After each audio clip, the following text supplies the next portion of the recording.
Hello guys, আসসালামু আলাইকুম। কেমন আছেন সবাই? হোপসো সবাই খুব ভালো আছেন। আজ আমরা ঘুরতে ঘুরতে ঈদের ছুটিতে চলে আসলাম বিমান জাদুঘরে। এখানে ঢুকতেই আপনাদের চোখে পড়বে ফার্স্টে টিকিট কাউন্টার। এখানে 50 টাকা করে টিকিট পার পারসন। তো এখান থেকে ভিতরে চলে যাচ্ছি আমরা।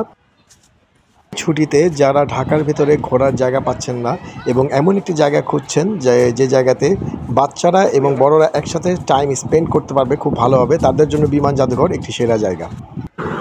যেহেতু এটি বিমান জাদুঘর, তাই এখানে বিমান বাহিনী বিভিন্ন ধরনের পরিত্যক্ত বিমান দেখতে পারবেন এবং ইচ্ছে করলে 30 টাকা অথবা 50 টাকার বিনিময়ে বিমানের ভেতরে গিয়ে ঘুরেও দেখতে পারবেন। যেহেতু আমরা ঈদের ছুটিতে এখানে এসেছিলাম, সেহেতু সেখানে প্রচণ্ড পরিমাণে ভিড় ছিল। বিমান দেখতে দেখতে একটু সামনে বাড়তেই আমাদের চোখের সামনে পড়লো বিশাল এক মাঠ। মাঠের এক প্রান্তে বাচ্চাদের জন্য আরও রয়েছে ডিজিটাল প্লেয়িং গেমিং জোন, আরও আছে আইসক্রিম শপ, জেনারেল শপ এবং রেস্টুরেন্টস।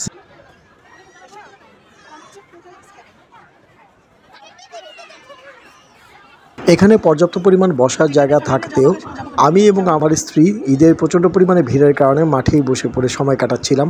জায়গাটি বেশ বড় পরিসরে হয়, আমাদের কাছে বেশ ভালোই লেগেছে।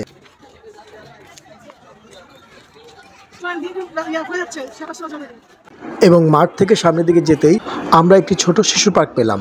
শিশু পার্কটি ছোট হলেও যথেষ্ট গোছানো এবং সুন্দর ছিল, যা আমাদের কাছে খুব ভালো লেগেছে এবং বাচ্চারাও খুব আনন্দ করেছে সেখানে। এবং এখানে প্রতিটি রাইডের মূল্যই আমার কাছে যথেষ্ট রিজনেবল মনে হয়েছে, কারণ প্রতিটি রাইডের মূল্যই ছিল 30 থেকে 50 টাকার মধ্যে। তো এই দিক বিবেচনা করে আমার কাছে মনে হয়েছে কম খরচে এর থেকে বেটার ঘোরার স্থান আর কোথাও হতে পারে না।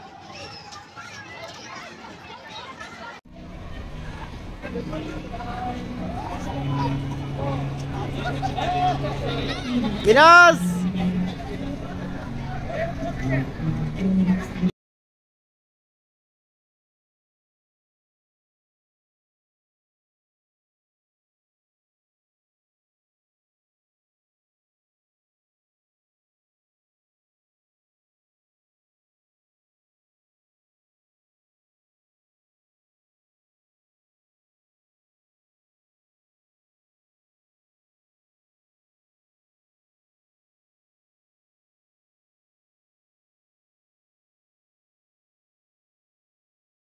তো অবশেষে বলতে চাই, যদিও ভিড় ভাট্টার কারণে সেদিন আমরা রেস্টুরেন্টে বসে খাওয়া দাওয়া করতে পারিনি। তো রেস্টুরেন্টের রিভিউ নিয়ে আরেকদিন আসবো আপনাদের কাছে। অবশ্যই আপনারা ভালো থাকবেন, সুস্থ থাকবেন। আল্লাহ হাফেজ।